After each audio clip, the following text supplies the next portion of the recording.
right, good evening, everybody. Welcome to the Coronavirus Update Show here on Converge Media. As usual, I'm joined by producer extraordinaire, Nikki Barron. How are you?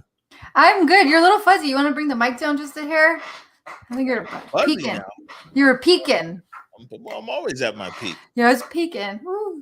What's I'm happening? doing good. I'm doing good. We got some good news and bad news, as always. How are you? I'm all right. This is my second show and my fourth I did 4 interviews today. My second show.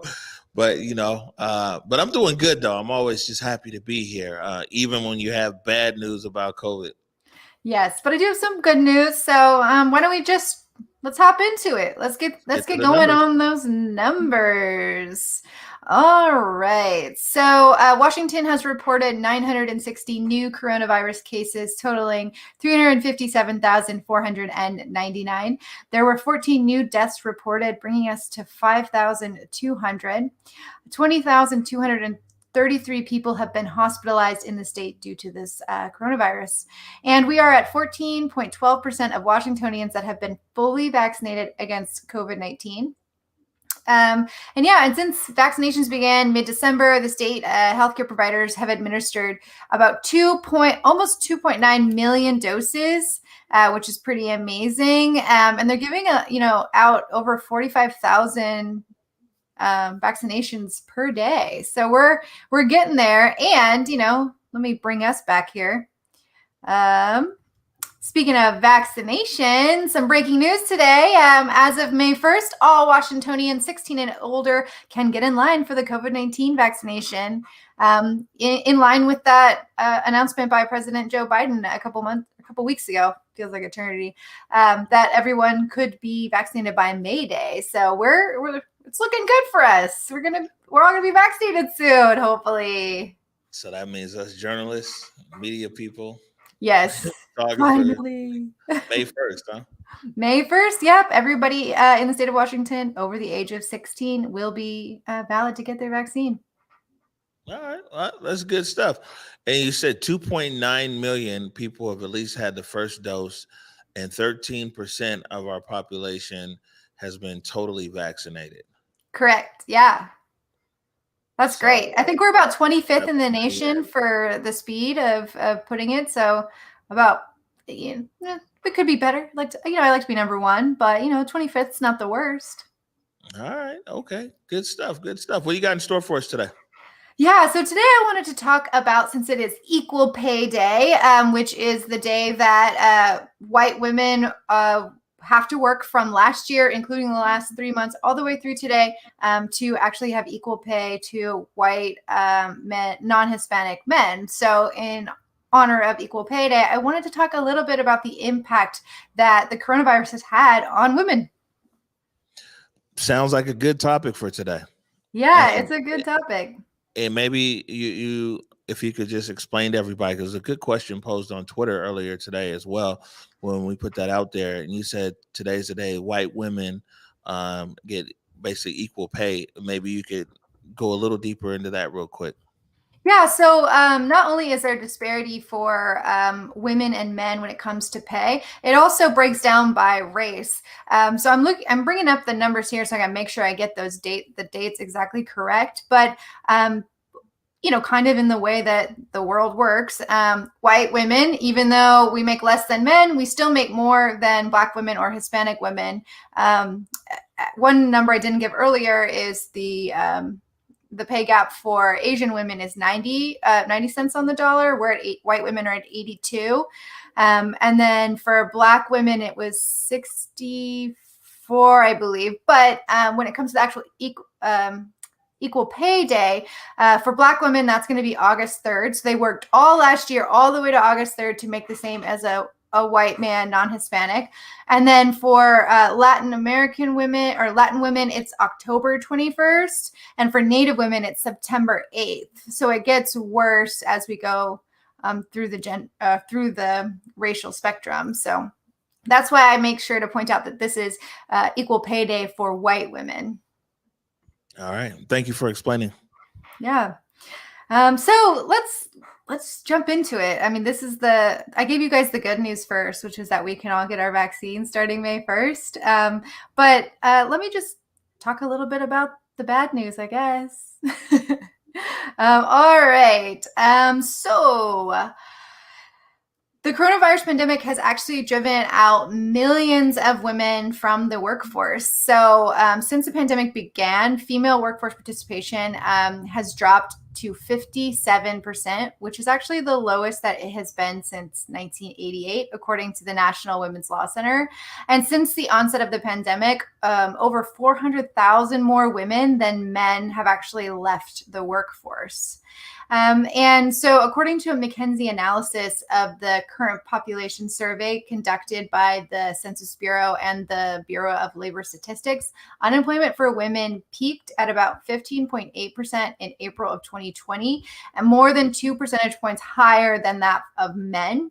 And in September, when school resumed, a lot of them, students were going remote, parent and mothers had to stay home. So 80% of the 1.1 million people who left the job market in September were women. And in December, we actually accounted for the entire net losses, and men actually saw gains in jobs in December. And to this day, unemployment for women is still up almost 2%, 1.9% higher than men. So it's pretty bad. Any signs of recovery? Not really. Not to make it too doom and gloom, but yeah, we're really not seeing a lot of recovery here. They're actually saying that it's actually going to take an additional, let me get the exact years here. So it'll actually be 2024 before we see women's employment rates recover back to the pre-pandemic levels. And a lot of that is because women were hit so hard because they're in the industries that were hit so hard. So a lot of that is attributed to job losses in the service industry, where women are disproportionately employed, along with school closings that drove a lot of mothers to leave their positions.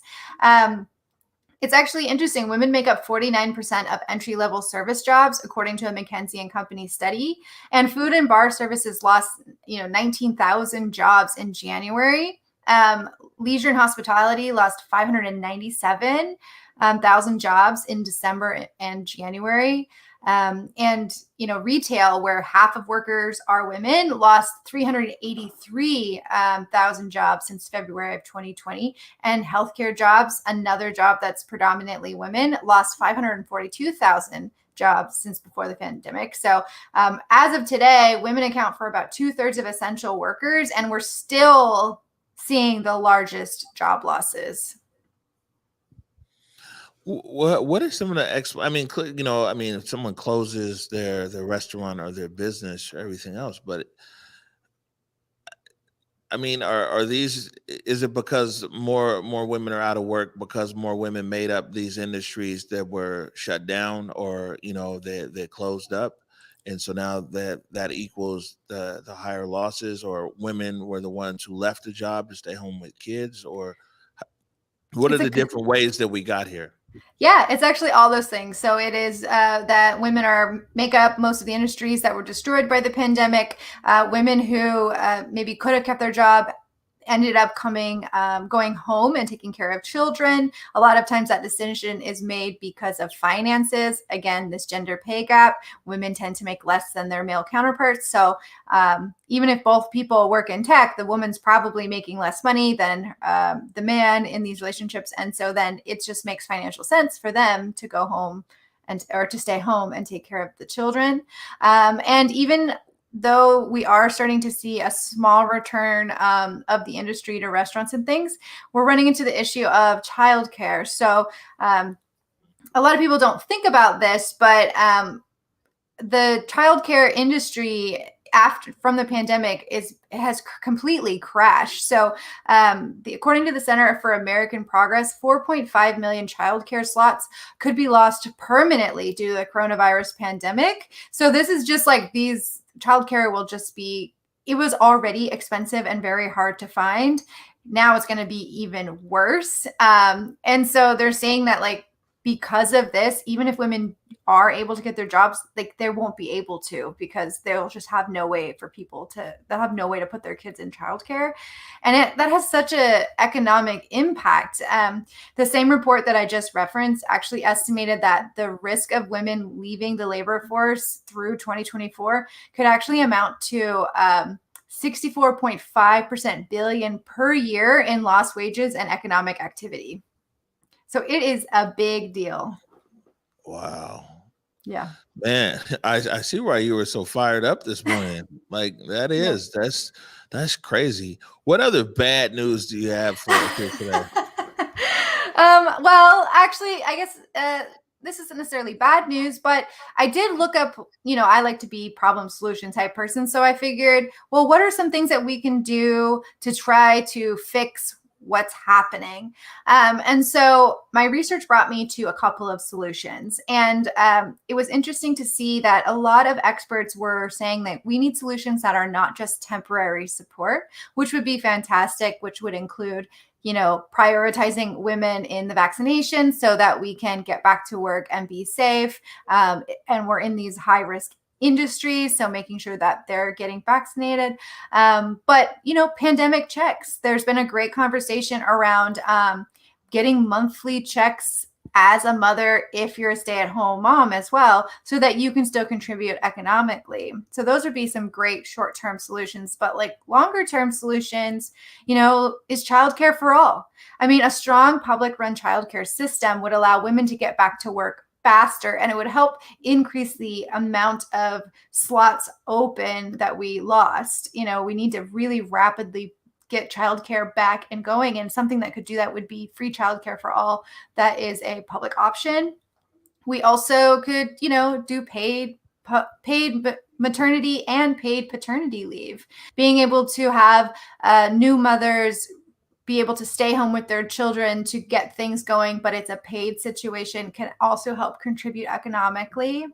And then, something I mentioned in the morning update show, if you guys want to know more specifically about the gender pay gap, just go look for the replay of today's show. I break it down, really get into the numbers and the data, as I do with COVID, but this time about gender. But one thing we talked about was fair pay for tipped workers. So women account for the majority of tipped workers in the United States. And those tipped workers are more likely to live in poverty if they're women. And so the reason that is because the tipping wage is only $2.13 in most places in the country. And so they're unable to make ends meet on that in tips.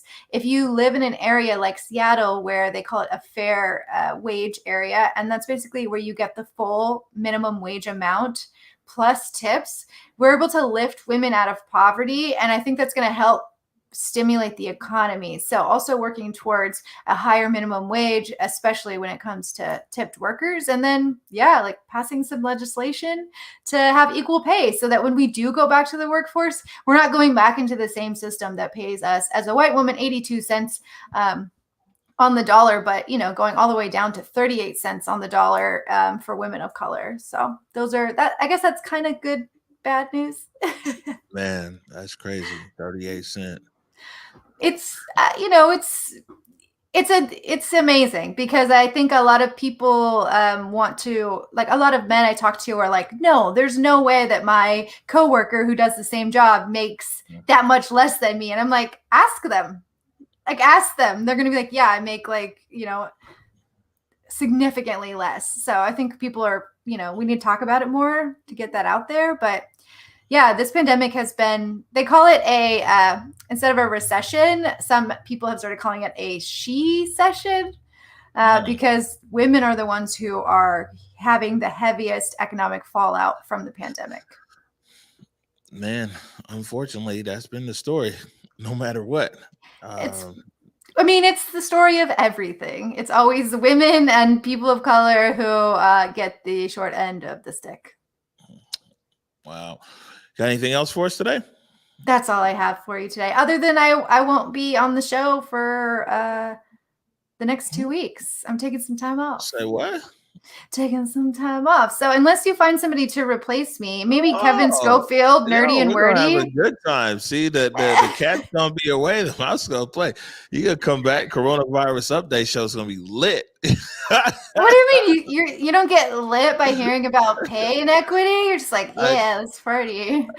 I do. We might have, I don't know, flashing lights or something. So 2 weeks off for you, huh?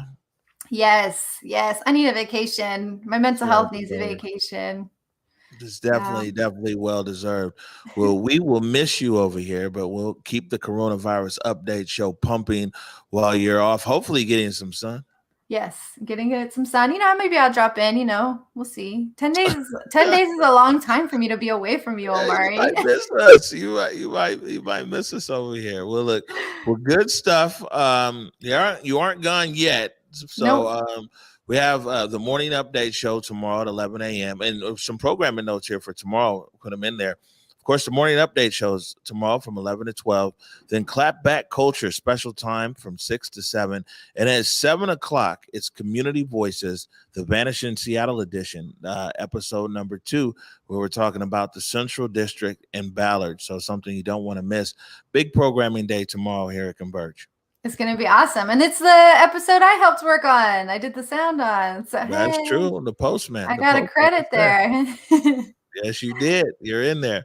All right. We're going to get out of here, everybody, until tomorrow at 11 a.m. Peace. Peace.